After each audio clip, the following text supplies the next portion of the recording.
Assalamualaikum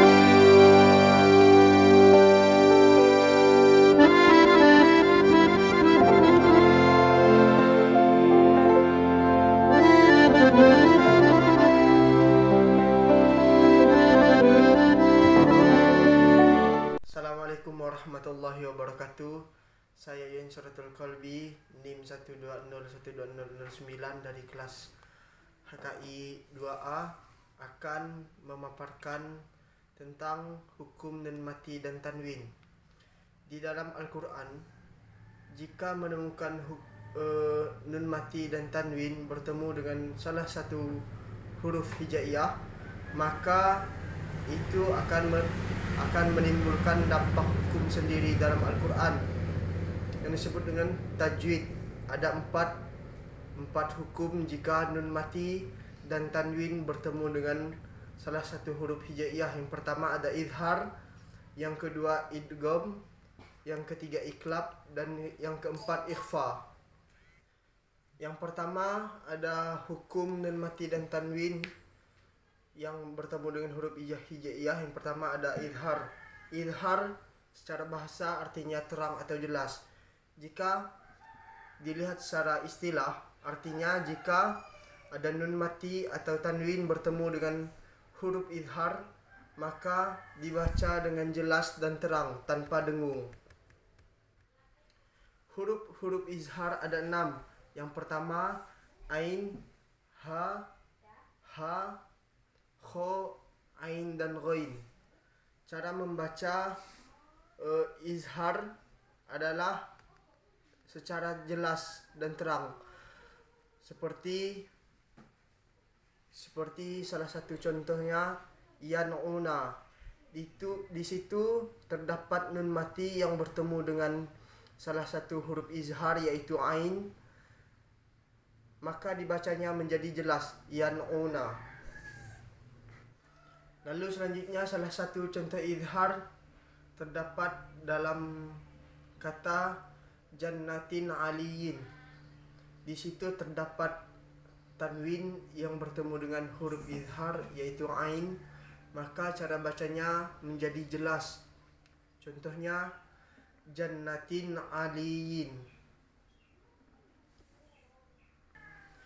Lalu hukum yang kedua yaitu ketika nun mati dan tanwin bertemu dengan salah satu huruf hijaiyah, maka hukum yang kedua yaitu idgham.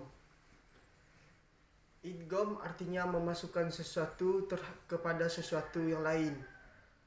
Artinya jika ada nun mati atau tanwin bertemu dengan salah satu huruf idgham, maka hukum bacaannya dimasukkan. Idgham dibagi menjadi dua. Yang pertama idgham bigunnah dan idgham bila gunnah. Idgham bigunnah artinya membunyikan nun mati atau tanwin dengan memasukkan kepada huruf-huruf idgham bigunnah, yaitu ya, nun, mim, dan waw, disertai dengan mendengung. Contoh idgham bigunnah terdapat dalam kata min yakulu. Kalau secara tulisan itu dibacanya min yakulu, tetapi jika kita memakai hukum idgham bigunnah itu menjadi min yakulu karena nun mati bertemu dengan huruf ya, yaitu huruf idgham bigunnah. Lalu selanjutnya idgham bila gunnah. Idgham bila gunnah yaitu cara membaca nun mati dan tanwin yang bertemu dengan huruf idgham bila gunnah yaitu lam dan ro.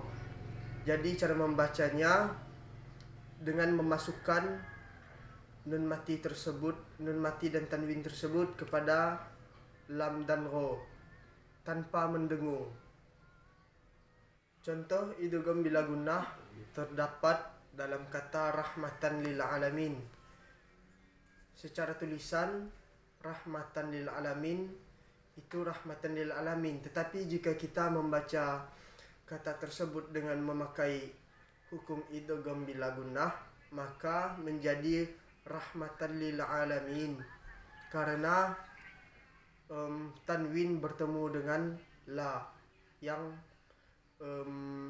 merupakan huruf dari idgham bila gunnah. Lalu hukum yang ketiga yaitu iklab. Iklab berarti mengubah bentuk sesuatu dari asalnya.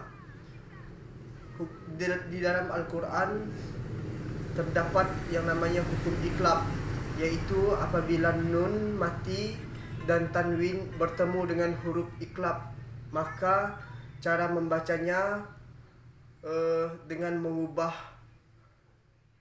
dari semula disertai dengan mendengung. Huruf iklab dalam Al-Quran itu hanya ada satu, yaitu ba. Lalu jika kita membaca Al-Quran, lalu kita bertemu dengan nun mati atau tanwin yang bertemu dengan huruf ba, itu berarti cara bacanya dengan hukum iklab, yaitu mengubah sesuatu. Seperti contohnya min ba'di. Di dalam Al-Quran tertulis min ba'di, tetapi jika kita membaca dengan hukum iklab menjadi mim ba'di. Demikian yang dapat saya sampaikan. Kurang dan lebih saya mohon maaf. Wabillahi taufik wal hidayah. Wassalamualaikum warahmatullahi wabarakatuh.